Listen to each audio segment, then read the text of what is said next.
انا طالب ايد بنتك يا عمي. وانت شغال ايه يا ابني؟ شغال حنوتي يا عمي. ربنا يتمم على خير يا ابني، وهتترد لك يا عمي. ايوه يا ابني بس انا متجوز. ساعدني ادخل حياتي وانا هساعدك ان شاء الله يا عمي. هتساعدني ازاي يا ابني؟ هخرجك منها ان شاء الله على خير.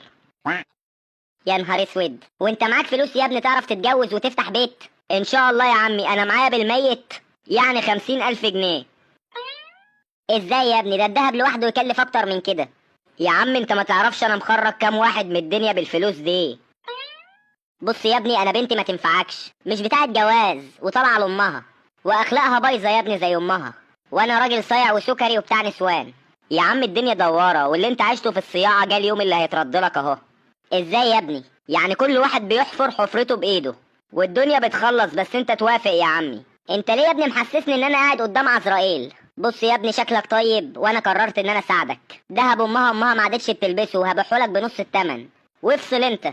بص يا عمي، انا بالميت وليه بالميت يا ابني؟ هدفع 20,000 جنيه بس في الدهب. ربنا يتمم على خير. يا هنادي.